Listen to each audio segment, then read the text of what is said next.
Hare Krishna, welcome everyone to our Srimad Bhagavatam review class. We'll begin with our prayers. Om Jnanatimirandhasya Jnananjana Shalakaya Chakshurunmilitam Yena Tasmai Shri Gurave Namaha Shri Chaitanya Manobhishtam Sthapitam Yena Bhutale Swayam Rupa Kadamahyam Dadati Swapadantikam Vandeham Shri Guru Shri Yuta Padakamalam Shri Gurun Vaishnavamscha Shri Rupam Sagrajatam Sagana Raghunathanvitam Tam Sajivam Sadvaitam Savadhutam Parijana Sahitam Krishna Chaitanya Devam Shri Radha Krishna Padan Sahana Lalita Shri Vishakhan Vitamscha He Krishna Karuna Sindhu Dinabandhu Jagatpate Gopesha Gopika Kanta Radha Kanta Namostate तप्त कांचना गौरांगी राधे वृंदावनेश्वरी वृषभानुसुते देवी प्रणमामि हरिप्रिये वाञ्छाकल्पतरुभ्यश्च कृपा सिन्धुभ्य च पतितानां पावनेभ्यो वैष्णवेभ्यो नमो नमः। नमो विष्णुपादाय कृष्णपृष्ठाय भूतले श्रीमते भक्तिवेदांत स्वामी निति नामिने नमस्ते सरस्वती देवे गौरवाणी प्रचारिणे निर्विशेष शून्यवादी पाश्चात्य देश तारिणे जय श्री कृष्ण चैतन्य प्रभु नित्यानंद श्री अद्वैत गदाधार शिवासदि गौर भक्त वृंद हरे Krishna Krishna Krishna Hare Hare Hare Ram Ram Ram Hare Hare Hare Krishna. So we are discussing from the 11th canto of Srimad Bhagavatam, and we are discussing the beautiful section of Uddhava Gita. So we have heard so far how Krishna is instructing Uddhava how to become detached from this material world. Because when Krishna he spoke about the process of acquiring jnana and becoming detached from the material world, Uddhava he requested Krishna, "Oh Krishna, how can this jnana be accomplished in my life? How can I actually practice it?" So in response to that question, Krishna he spoke a conversation. He cited a conversation which happened between Avadhut Brahmana and Yadu Maharaj.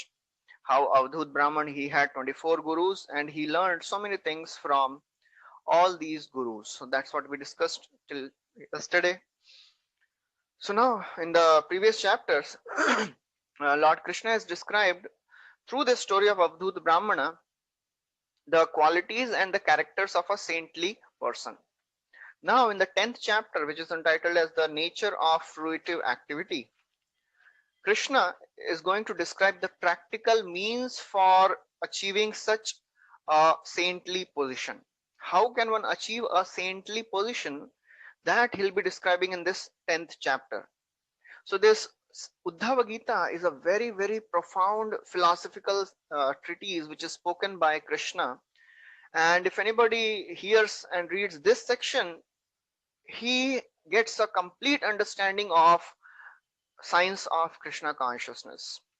So in this chapter, in very great detail, Krishna he describes how one can become disentangled from the material life, how one can take shelter of spiritual master, what should be the qualities of a disciple. So Supreme Lord Krishna he says, a person taking full shelter of me, he should follow, practice bhakti. He should have no material desires and he should be situated in varnashram dharma. So that is the first thing which Krishna is saying. One should be free from material desires. So basically he's saying that whatever is there mentioned in the Pancharatra scriptures, you study that and you perform varnashram duties. And the essence of varnashram is always serve Krishna. Varnashram acharvata purushena parapuman Vishnu aradhyate pantha na anyat tattosh karanam. So the purpose of varnashram is to serve and worship Krishna. Somebody may ask, okay, you are telling a very high thing, you are giving a very high instruction to become free from material desires. How can one become free from material desires? So Krishna says in the second verse, by meditating on the supreme goal. A person who is on the path of spiritual life, he should see that a living entity who is trying to enjoy in this world, he is suffering so much. A conditioned soul who has dedicated his life for sense gratification, Kam Atma, the Bhagavad Gita, Krishna says, Kam Atma na Swargapara. Their Atma is for sense gratification. People, they just want sense gratification in their lives, and for that they do so many things. But the sad part is all the endeavors ultimately result in failure. A spiritualist should see this condition of a material person, and therefore what he should do, he should meditate on the spiritual goal. He should meditate on the supreme goal of getting liberated on the from this material world. Our goal should be very, very fixed in Krishna consciousness. Why we have come here? We are spending so much of our time hearing, reading, chanting. Why? We should be very much aware about the whys of our life. Why I am doing what I am doing. Why I am spending so much of my time doing my all the spiritual activities. That should be very, very clear in the mind of a spiritualist. So therefore, Krishna is saying a spiritualist should see the condition of a materialistic person. And if we clearly, very nicely, scrutinizingly observe the condition of the materialistic person, we'll see that all the hopes of enjoyment are frustrated for a materialistic person. That is the nature of this material world. Nobody can be permanently happy. As Krishna says in Bhagavad Gita, ये हि संस्पर्शजा भोगा दुःखयो नय एवते आद्यन्तवन्तः कौन्तेय न तेषु रमते बुधा.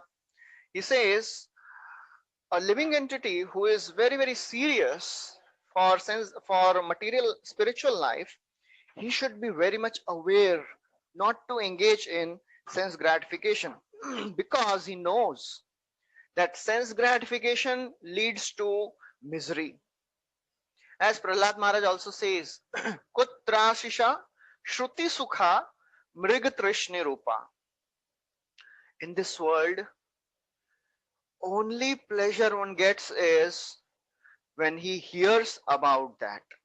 When he hears about sense gratification, that is the highest level of pleasure. That's why, it is a common observation. If somebody is very hungry and you start describing the menu, oh, today menu is, puri, sabji, pulao, gulab jamun, and so many dishes. Just by hearing the menu, a person becomes happy. That is called Shruti Sukh. So Prahlad Maharaj is saying, in this world, there is only one type of happiness. That is Shruti Sukh. When you actually perceive that material pleasure, it gives pain. One becomes so much disturbed in pursuit of material happiness. So therefore, because the results of the material activities are destructible, they are not permanent, therefore they are like objects in their dreams. A person, when he dreams, he sees so many things. Prabhupada tells a story. One time a person, he got a water pot full of milk, and he kept that at his home, and he went to sleep. In the sleep, he started dreaming. He started dreaming that, okay, I have this one pot of milk, I sold that, I brought few more liters of milk, and in this way my business grew. I brought a cow, and then the cow started giving more milk, and my business was growing. I had more and more cows. Then I opened a goshala to take care of the goshala. I appointed, all this is happening in the dream, right? So this person appointed a goshala appointed a person to take care of the goshala. And then he said, just to oversee all the activities, I will get married because my wife will take care of all this. And then if she will not listen to whatever I am saying, I'll kick her. And in the dream, he kicked, and the pot of milk broke, and all the milk was spoiled. That is the material happiness. People, they keep speculating, imagining the various avenues of pleasure, but all the fruits of material work, they are temporary. So purport, it is very wonderful line written. It is said, it says their fruits of material works is temporary. So therefore it does not matter ultimately whether one attains the result or one does not attain, because the final result is the same. Either you attain or don't attain, it will be lost. So therefore an intelligent person should see this futility of the material world, should not pursue for material pleasure. He should be very, very focused in spiritual goal. Vyavasayatmika buddhi ekeha kurunandana. We should be very, very fixed in attaining supreme goal of our life. That is Krishna consciousness. That is Krishna prem. So therefore Krishna says a person who engages, who has dedicated to me all his material activities, all the karma, whatever he is doing, if he dedicates it to me without any desire for sense gratification, he becomes successful. Therefore, a person who is fixed on the yoga rudha stage, yoga rudha means Ashtanga Yoga, Bhagavad Gita, Krishna says there are two stages, yoga rudha and yoga rurukshu. Yoga rurukshu means the lower platform, a neophyte stage. Yoga rudha means a very, very fixed stage of Ashtanga Yoga. So Krishna says the person, when he completely fixes his mind on supreme, he attains the stage of yoga rudha. Arurukshor muner yogam karma karanam uchyate yogarudasya tasyaiva shama karanam uchyate. One should not prematurely give up the activities of material life. As Krishna, as Arjuna, he wanted to stop fighting. He was thinking, oh, I will not fight, I'll go to the forest, I'll become a sannyasi. Krishna says, no, you please continue doing your material duties. And by the process of self-realization, slowly a person will rise from the lowest point of complete materialistic absorption to the highest level of love of God. So therefore, Bhakti Siddhanta Saraswati Thakur, he says, any attempts to enjoy in this material world, either religiously or irreligiously, ultimately it will be full of contradictions. Therefore, what he should do? A person should come to the stage of desirelessness. What is the stage of desirelessness? Actually, we cannot be desireless. Only way one can become desireless is focusing on all our desires to serve Krishna. So therefore, Krishna says one should accept me as a supreme goal, and one should observe the scriptural injunctions. Serve a guru. Accept instructions from spiritual master. And therefore, in this way, one can gradually attain success. Okay, I will accept a guru, but what should be my qualifications? What is the qualification of a disciple? So Krishna gives the qualities a disciple should have. Amanyamatsaro daksho nirmamo dridasauridha asatvaro varta jigyasu anasuyo ramoghavak. Very beautiful qualities are mentioned a disciple should have.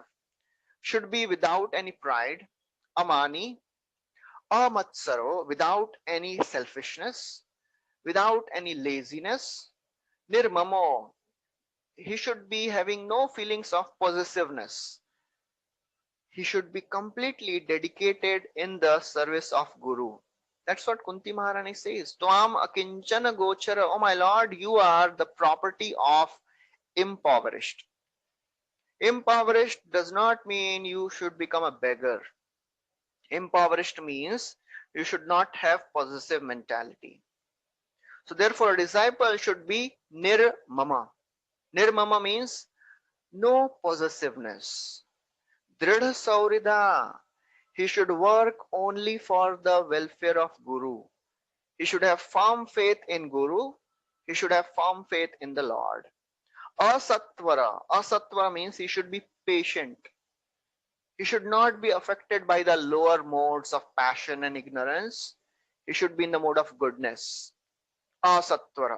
Artha jigyasu. Artha jigyasu means he should have sincere desire to inquire about the spiritual truth. Athato Brahma Jigyasa. That is the very, very important quality of a disciple. Anasuyur Amoghavak. He should be non-envious and he should have controlled speech. Then Uddhava may ask, by what type of consideration does this lack of possessiveness take place? You are telling me to become without any possessiveness? How is it possible? It is so very difficult. Krishna says that actually one should see one's self-interest. One should not get attracted by the material sense gratification. What is the ultimate self-interest? Serving Krishna, connecting yourself to the Supreme Lord. And slowly, one gradually and naturally becomes detached from all the things which are related to this body. Jaya, Suta, Agar, Pashu, Dravin, Bandhu, Rajya. One becomes free from all these. Wife, children, wealth, property, relatives. He becomes detached slowly. That does not mean one becomes irresponsible. He does not have a feeling of possessiveness. He does not think all this is for my enjoyment. A spiritualist, he knows that whatever I have, I should use it in service of Krishna, and that is called Yukta Vairagya. That is the principle of Yukta Vairagya. Then Krishna describes the differences between the body and the soul. He says soul is different from the gross and subtle body. Just as the fire is different from the burning agent, fire is different from the wood. Although it seems that, because wood is there, the fire is there. But fire has a completely different existence.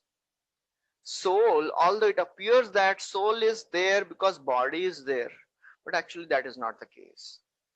He says just as the fire appears to manifest, sometimes unmanifest, sometimes weak, sometimes strong. Similarly, Atma enters the various types of bodies and accepts the particular characteristics of the body. Atma may go in all the 84 lakh species of life.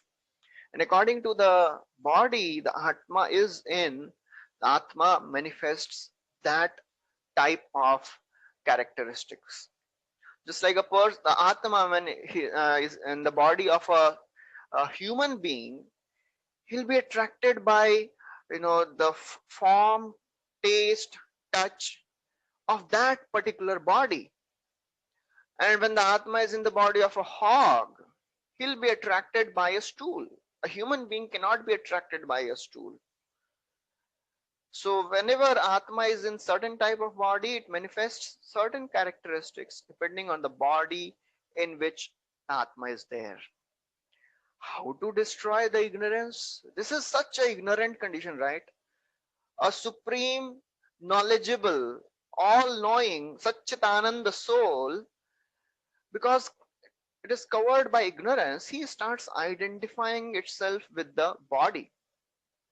How to come out of this ignorance? He says only by knowledge one can cut this bondage. As Krishna also says in Bhagavad Gita, Avritam jnanam etena jnanino nityavairina. Avritam jnanam etena. Because of the lust, kama rupena kaunteya, because of the lust, the desire to enjoy, the knowledge gets covered. And therefore, how to uncover this, how to remove this ignorance? Tasmadajnana sambhutam ritstam jnana sinatmanah chitvainam samshayam yogam atishtottishta bharata. Krishna says, by the sword of knowledge, cut this ignorance away. What type of knowledge one should cultivate? In the 11th verse, Krishna says, one should cultivate knowledge about the pure soul. One should understand that soul is beyond the gross and subtle coverings. As Krishna describes in detail in the second chapter of Bhagavad Gita, the knowledge of the soul. Natvevaham jatunasam, natvam neme janadhipa. The soul was eternally existing and it will continue to eternally exist. This is the knowledge one should acquire, and one should very carefully analyze the knowledge. One should not think in a material way, think from the point of view of scriptures. And therefore, that knowledge should be obtained from a guru. He says, Guru, just like in a sacrifice, there are three woods, a lower wood, an upper wood, and the middle wood, which is these three types of woods are used to ignite the fire. Guru is like the lower Arani wood. The disciple is like the upper Arani wood. And the teachings which are given by the spiritual master, they are like the middle wood. And the knowledge which comes out is the fire. This knowledge brings spiritual bliss. This knowledge makes one completely detached from the material world. So if we apply these principles in our life, for sure the detachment will come. Vasudeve Bhagavati Bhakti Yoga Prayojita Janayati Ashu Vairagyam. The detachment has to come, and therefore when somebody gets detached, naturally he becomes blissful. We discussed the story of Pingala.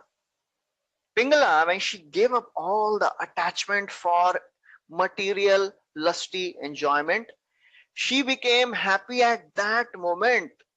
So therefore, one of the lectures, very small video clipping of Prabhupada, somebody asked, Prabhupada, we have done so many lifetimes of sinful actions. Can we go back to spiritual world in this life? Prabhupada said, why? So he said, how many lives will take? Can we go after this life? He said, why this life? 1 minute.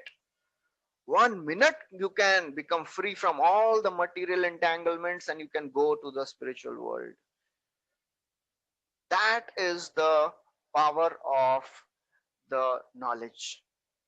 That is the knowledge given by Krishna. That is the knowledge of bhakti. So therefore, by the process of submissive hearing, one develops pure knowledge, and because of the pure knowledge, one becomes free from the illusion, and by that, one can very easily cross the ocean of material existence. So therefore, a disciple should be expert and a guru should be expert. Expert teacher teaches an expert disciple how to come out of this material existence. As it is described by the sages of Naimisharanya. Tanno bhavan vai bhagavat pradhano mahattamaikanta parayanasya harerudaram charitam vishuddham shushrushatam no vitanotu vidwan. So they are telling to Suta Goswami, oh Suta Goswami, please continue speaking. Why? Because you are great devotee of the Lord. You are Bhagavat Pradhan. And what are we doing? We are very, very eager to hear. Shushrushatam. And the topic which we are discussing is Krishna Katha. So this combination is the perfect combination. If we have this combination of a sincere disciple and an expert teacher, then for sure success is guaranteed. So by the process of Vidya, acquiring spiritual knowledge, one can become free from material entanglement. And then he says, uh, okay, sorry, just a minute. Okay, yeah. So then after describing this, Krishna, he refutes the karma mimamsa philosophy. The philosophy which Krishna spoke to Nanda Maharaj when Nanda Maharaj was doing a sacrifice for Indra. Krishna, he was not so happy that these are Brajvasis, why they have to do the Indra Yagya. So he started speaking a atheistic philosophy that is called karma mimamsa philosophy. So in this section from 14th verse onwards to till the last end of this chapter, Krishna refutes this karma mimamsa philosophy. Very, very interesting section, you know. So Krishna says that if you object and you take shelter of those people who are followers of Jaimini Rishi, you know. So Jaimini Rishi, he's proposed this karma mimamsa philosophy. Apparently it was a atheistic philosophy because it does not accept that there is any supreme controller. Everything is happening by the laws of karma. So Krishna is saying, if you object my conclusions and if you consider that the followers of Gemini Rishi, they are correct, then please listen to the truth. So now in the 14th verse, Krishna says, there are some who challenge my conclusions. What they say that even if one consider, they say that this world is temporary.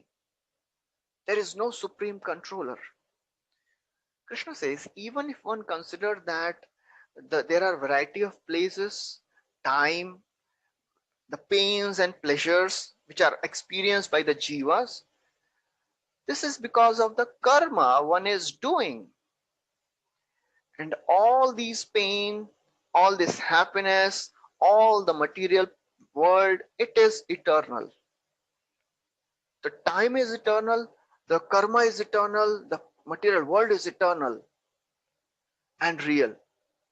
Krishna says, even if you think like this, still the repeated birth and death will continue. You know, Krishna speaks the same thing in the Bhagavad Gita also. In the second chapter, after describing the knowledge of soul, that soul is eternal, body is dead. In 2.26, Krishna says, अथ चैनम नित्य जातम नित्यम वामन्य से मृतम तथापि त्वम महाबाहो नैनम शोचितुमर्हसि.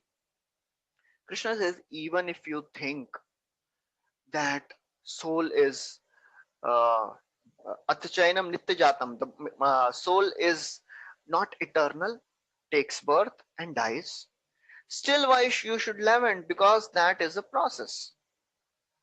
So Krishna is speaking from both the angles. So Krishna says, even if you consider that the Jaimini philosophers, what they are saying is correct, still they have to take birth, still the birth and death will continue. So therefore, the followers of Jaimini, they say that detachment is not possible. You know, one cannot become detached from this material world. However, one should become detached since all the various places of enjoyment are temporary.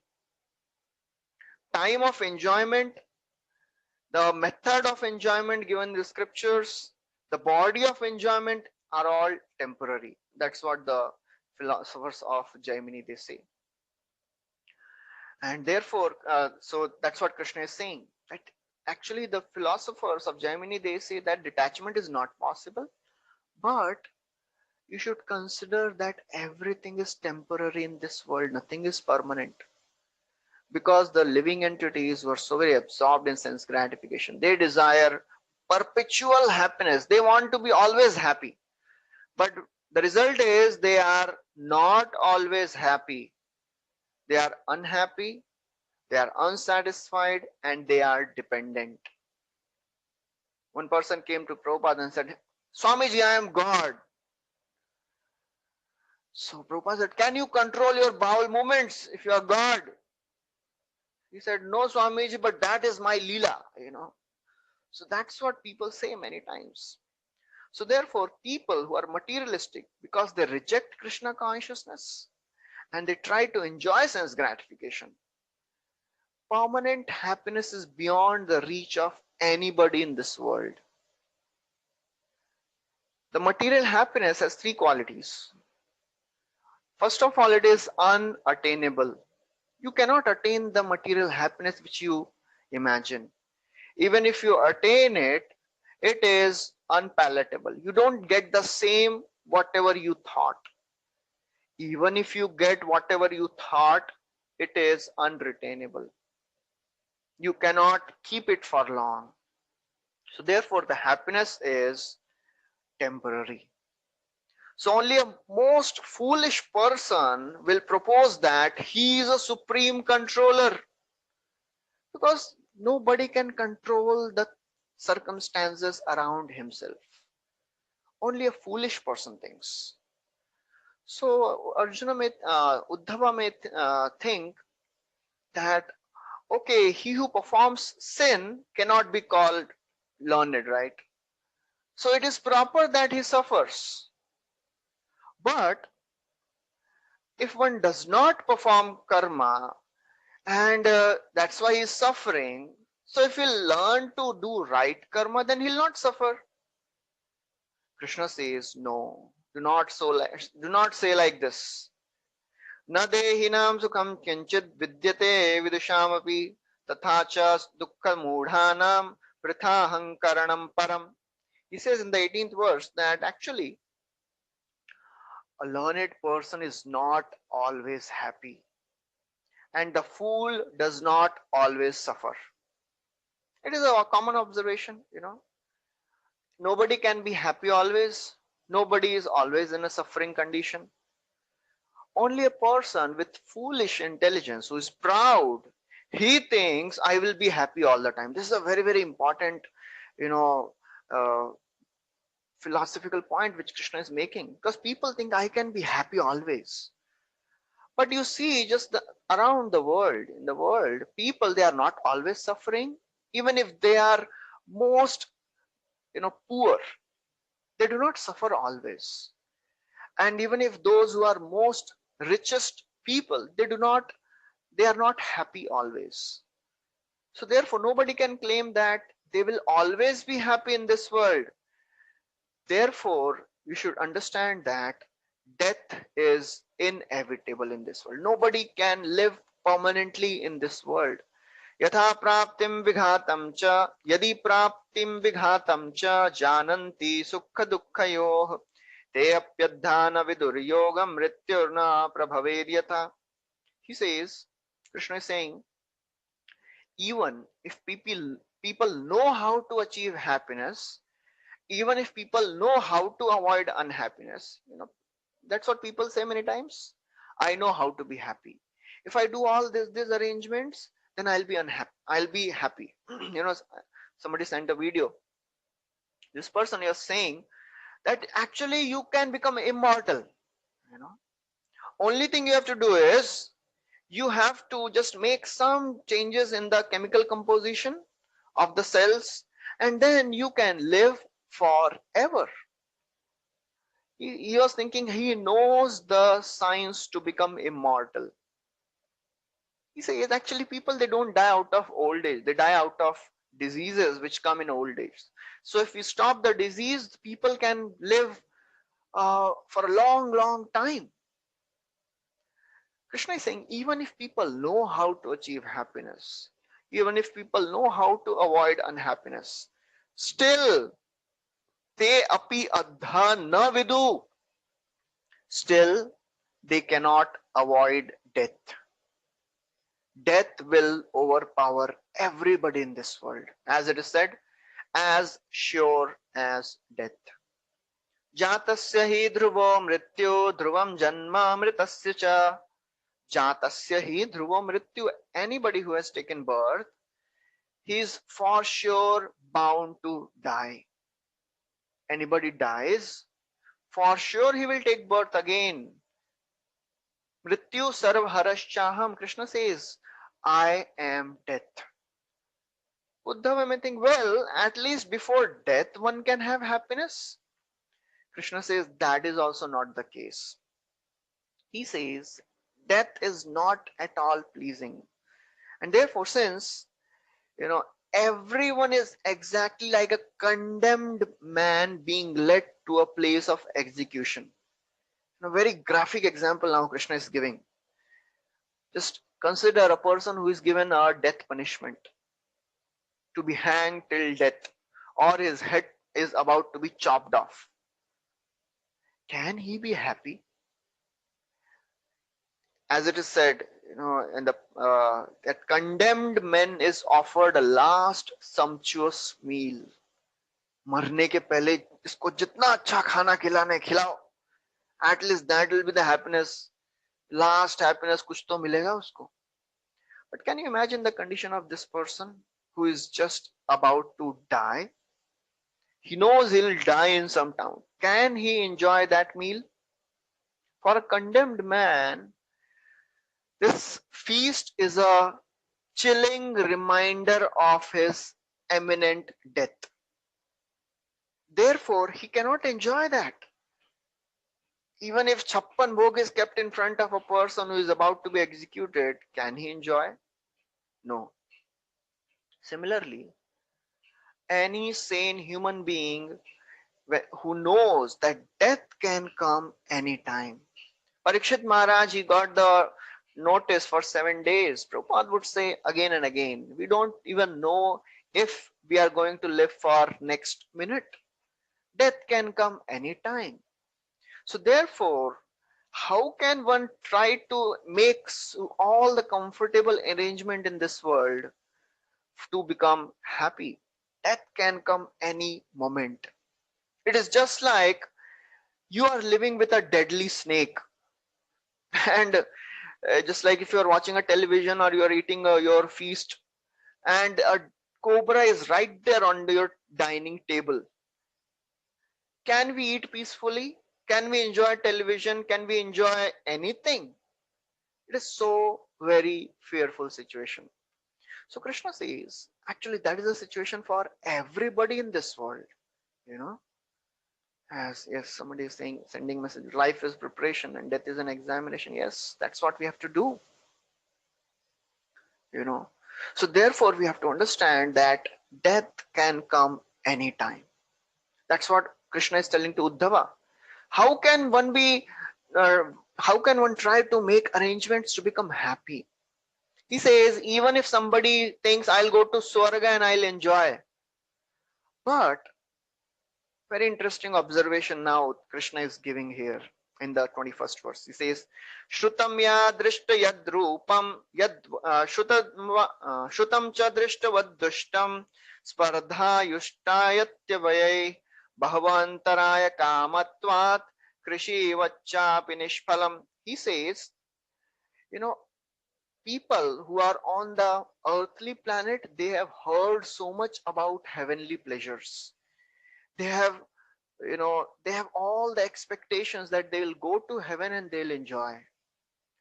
But the happiness of heaven is also the same whatever we have experienced here. Happiness remains the same. Distress also remains the same. There will be jealousy, there will be envy, there will be decay, and there will be death. Even in Swarga, one cannot think that he'll be happy. It is like farming, Krishna says. Because, in the farming, although a farmer may put his entire effort, but he does not know whether rains will come, whether he'll get the right result. That attempts to maintain and attain material happiness is either on earth or on heavenly planets. It is like, doing farming.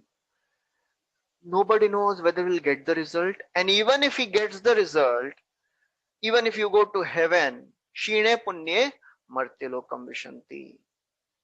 So that is the situation of the people of this world. So why one should waste one very valuable time in all this useless pursuit of happiness? Of course, we should be happy, peaceful, satisfied with whatever we can do. We should not endeavor beyond our capacity. As Rup Goswami says, prayas. One should not do over endeavor to become happy. One should not be over endeavoring to gain material pleasures, because the happiness is going to come according to our karmic reactions. And therefore, the purpose of human form of life is to maintain spiritual principles. So Krishna is saying, in this material world, people, they have they perform some good activities, they perform some bad activities. What are the results of good activities? What are the results of bad activities? He says now in from 22nd verse onwards, the results of pious activities.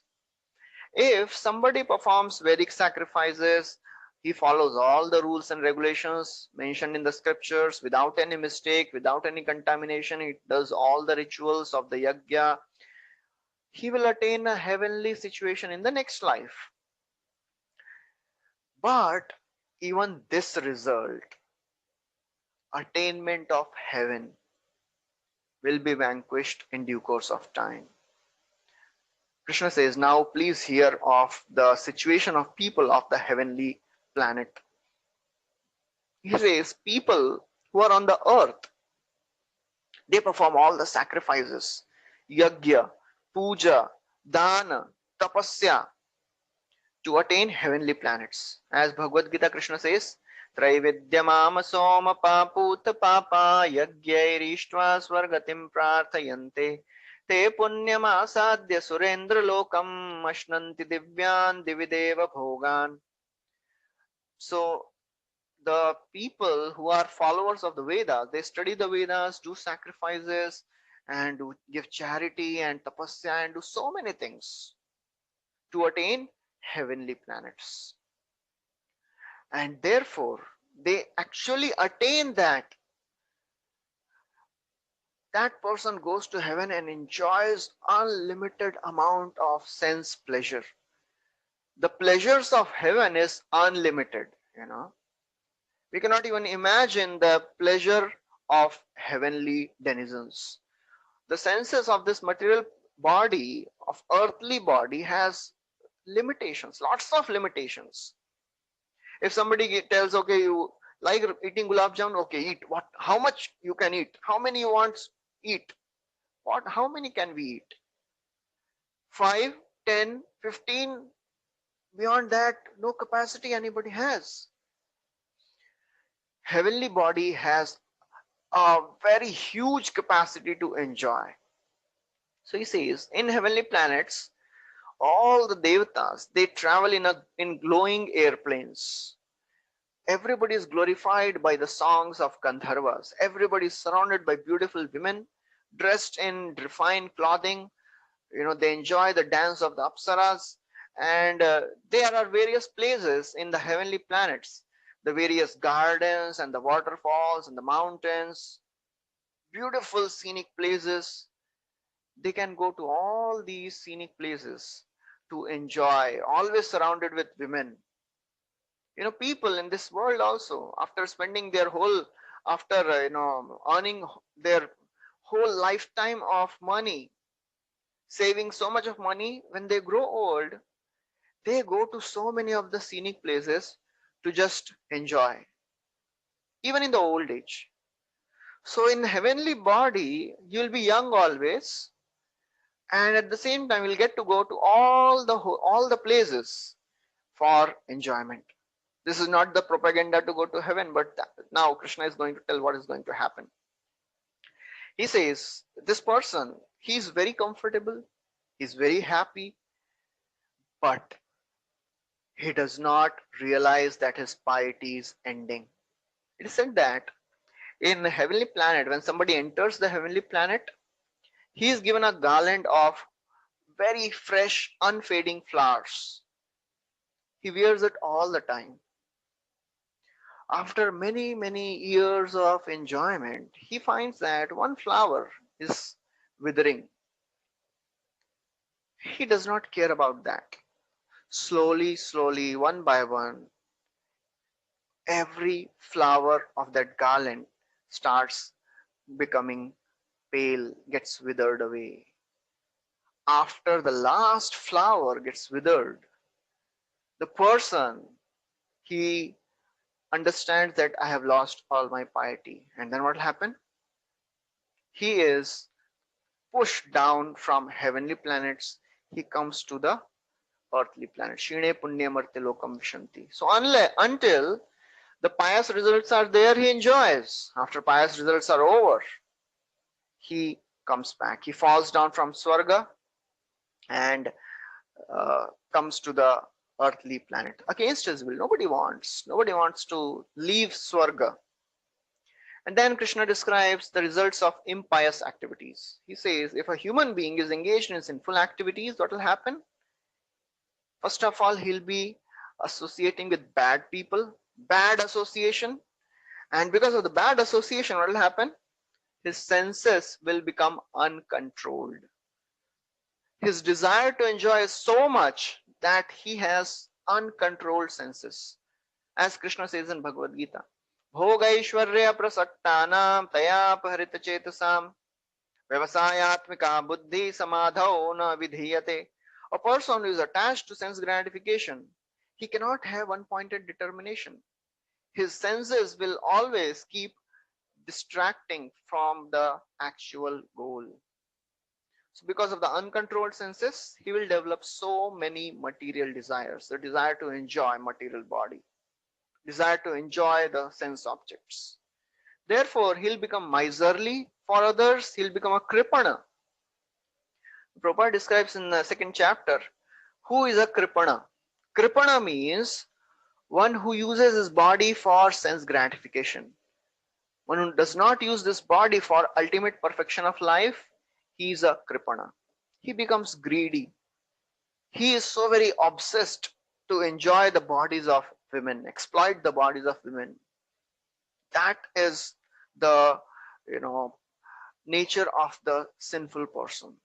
He commits violence against very innocent animals. He starts killing animals for his own sense gratification, just to enjoy the taste. He kills animals. Apart from that, he worships ghostly beings and spirits, and because of that, he falls down into grip of all the illegal activities, enters the darkest modes of material nature. Result is, he has a hellish destination. So therefore, Krishna says that in the body, if one continues to perform sinful activities, for sure he will get a body in the future where he'll suffer more. Because ultimately, what happiness one can get in this body which is bound to die. And then the last section of this chapter, Krishna describes that whatever activity you may do, whatever material activity you may do, it is all useless. Why useless? Because in this world, nobody can be free of fear. Lokanam lokapalanam madbhayam kalpajivinam brahmanopi bhayam matto dviparardha parayushah. He says, even everybody in this universe, from Brahma down to the smallest ant, Lokanam and Lokpalanam. Lokana means the insignificant living entities, and Lokpal, the great directors of the universe. Madbhayam kalpa jivina. Madbhayam, they are afraid of me, even to the extent of Brahma. Brahma, he lives for Dviparardha. He lives for 311 trillion 40 billion years. But still he is afraid of death. Madbhayad vati vatoyam suryastapati madbhayat varshatindro dhatyagni mrityoscharati madbhayat. So Krishna says, out of my fear, madbhayad vati vatoyam, air blows. Out of my fear, sun rises on time and sets on time. Out of my fear, the fire gives heat. Out of my fear, even death personified works. Therefore, everybody in this world, whoever they may be, everybody is fearful.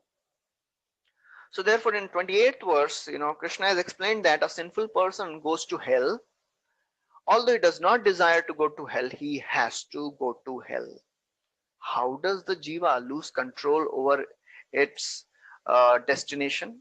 So Krishna describes in the 31st verse. He says, the material senses, because they are under the control of modes of material nature, they perform material activities. A living entity performs material activities, activities to enjoy senses.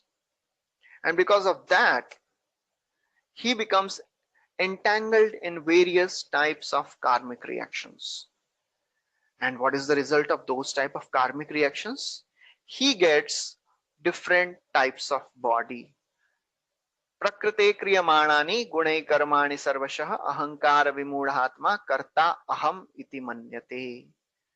A living entity who is ignorant, who is fool, he thinks I am enjoyer, I am controller, and therefore he tries to exploit the material nature. But the result is he suffers all the more. So therefore, the material conditioned souls in the pursuit of enjoyment, they do so many different types of karmic activities, and because of that they get a different type of body. And depending on the karma which they have done, sometimes they get a body of a devata, sometimes they get a body of a lower species of life, sometimes they come to the humans. In this way they suffer. In all the species of life, the fear of controller is always there. And therefore, these conditioned souls, because they have devoted themselves to all the materialistic activities, they become bewildered and they lament. That is the useless condition of a fruitive activity. Whoever you may be, you are bound to suffer. So that is the end of the first question. Krishna answered the first question of Uddhava, how one can accomplish the jnana in one's life.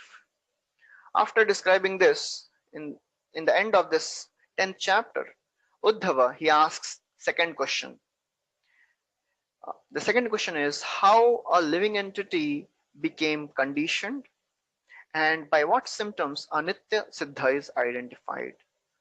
So Uddhava says, Guneshu vartamanopi dehajeshu anapavritah gunairna badhyate dehi badhyate va katham vibho. He says, oh my Lord, living entity situated in the material body, it is always surrounded by the modes of material nature. How is it possible that he will not be bound by material modes? Always surrounded by material modes, how he will not be bound? Or it can also be said that living entity is always transcendental. Soul is Satchidanand. How can a Satchidananda transcendental soul get trapped in this material nature? Chakravarti Thakur gives another understanding about this question. He says, Jiva in his uncovered state exists in gunas which are created by his body. But he's not bound by the gunas. What he's saying is, even a person who is liberated, a person who is Jivan Mukta, he's a liberated soul. So how is it possible that Jiva who is liberated and while staying in this body, how he is not bound by the gunas. So that is the question which Uddhava is asking Krishna. And second question which Uddhava asks is, by what symptoms can I know the liberated person? Because a liberated person also does the same activities like a ordinary living entity. A pure devotee, he also does same activities. He also sleeps, he also enjoys, he also evacuates, he also eats, sits, walks. How one can identify that this is a pure devotee and this is a conditioned soul? How to understand? That's why many of the Prabhupada's servants and secretaries, they many times had a tough time, because Prabhupada, he was so very close with them. He was sharing his past life when he was a householder. He was telling them how he was doing his business. They became so very familiar to Prabhupada. They were thinking, oh my God, we may offend a pure devotee. Familiarity breeds contempt. So therefore, when they would see the absorption of Prabhupada, how he is so very absorbed, avyartha kalatvam, then they would understand, oh, this person is not an ordinary person. He's a transcendental person. So therefore, Uddhava is asking Krishna, how one can identify a liberated personality? Because those who are eternally bound up and those who are eternally conditioned, externally their actions seem to be the same. Please dispel this doubt of mine. So this is the end of this 10th chapter. We'll stop here. Thank you very much. Hare Krishna. Srila Prabhupada ki jai. Granthra Srimad Bhagavatam ki jai. Anybody has any questions? You can please ask.